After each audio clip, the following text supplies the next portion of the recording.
Hello, good morning po sa inyo lahat, mga igan, mga idol. So, nandito pa rin po ako sa bandang lugar na ito, sa may Tulay Pipi. Yan po, sa Tulay Pipi terminal ng mga, ayan po ang terminal. So, si Kuya Eric ay nagbubuo nitong anong tawag nito? Ha? Backdrop. Ayun. Pan-design sa mga ayan po. Mapapansin nyo guys yung kanyang binubuo, mga ganitong andun po yung isa, finish na po siya yun sa kabila ng kalsada. Ayan po. So ilang taon na tayong gumagawa ng ganito? 6 years na eh.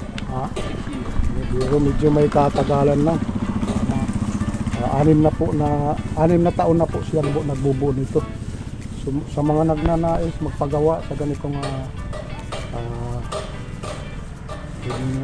ilagay sa pan-design, yan, ito po si Kuya Eric gumagawa o nagbubuo nitong mga ganitong pan-design, pan-display sa amang parte ng mga okasyon yan, any kind of occasion, yan, kahit anong klaseng okasyon pwede siya mag-design sa ganitong pagdating sa carpentry kasi ang nagbubuo nito talagang nasanay na siya ng ganitong trabaho. Yan po. Kumusta naman Kuya Eric? Buhay-buhay. Goods. Ayan, okay lang. Si Kuya Eric ay pagka may biyahe na siya, ayan, medyo niiwanan muna ayan, parang extra income na rin yung pagbibiyahe niya. Pero ito talaga ang kanyang pinagkakakitaan. May pamilya na kayo, Kuya? Wala ka pa eh. wala pang matagpuan. Ilang taon na ba tayo ngayon? 28. Oh, yan pag-aasawa naman, hindi minamadali. Kusa na lang dumarating kasi. Yan po. So, binata pa si Kuya Eric. Yan. 28 years old. Taga rito rin sa may Matimbo mismo siya. Mga kaibigan, mga igan, mga idol, talaga napakasipag ni Kuya Eric. Yan po. Yan, nasa 6 na taon na po siya nagbubuo ng mga ganitong pandisplay, sa mga pasyon, yan, ginagamit po. Yan. So, po siya, bali plywood po siya, tapos yan, pinipinturahan. Medyo mabusisi po ito, may kahirapan po ang structural nitong pagbuo nito. Yan po, mapapansin nyo guys, medyo iba yung pagkakagawa nito. Ay, kung titingnan po talaga sa finishing carpentry po ang tumitira talaga nito, nagbubuo nito. Yan.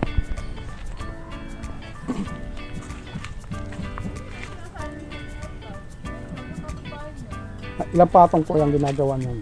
3. Tatlong patong po ng pintura. Yung pangatlo yun na po ang yung pampinis talaga. Ayan. Ito nakapinis na po Ayan, sa kabilang side na yan. Yan po ang 3 patong na po. Ito pinatutuyo na lang ang pintura niya. Kaya nasa labas siya para mainitan, maarawan. Yan po. Mga igan, mga idol. Yan po.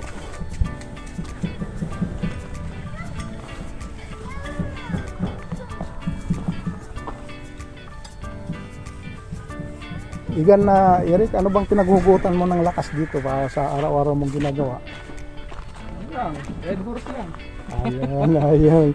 So, nag-i-enjoy lang siya sa araw-araw niyang ginagawa. So,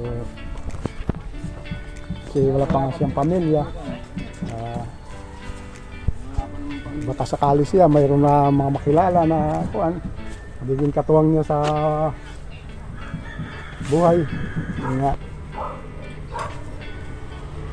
Tulad nga sinabi ko, ang pag-aasawa naman kasi, kusa na lang kasi dumarating yan Ayan.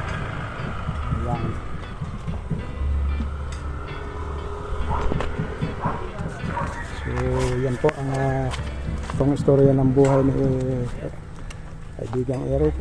Sana sa mga kapatid natin dyan na OFW na nakikipaglaban sa hamon ng buhay sa araw-araw nilang ginagawa. Yan po itong istorya ng buhay ni Karen Eric. Yan. Sa ating mga kabayan dyan na laban ng parehas, yan. Mag-ingat po tayo palagi at sana bayan po tayo ng kung may kapal ilayo na rin sa anumang mga karamdaman. Yan po. Maraming salamat na rin po sa iyong pagbibigay ng konting oras, panahon. Ayan. And God bless po sa aking mga taga-subaybay, mga followers, mga viewers dyan, supporters. Yan. Huwag po kayong magsasawa, subaybayan po ang aking mga latest video. Ayan. Itong bago ka lang po sa aking channel, please subscribe na rin po sa aking channel, Kuya Romeo Vlog. At huwag pong kaligtaan mag-like and share and subscribe na rin. Ayan. See you na rin po sa aking next vlog. God bless po. Mag-ingat po tayo, mabuhay po tayo. Thank you.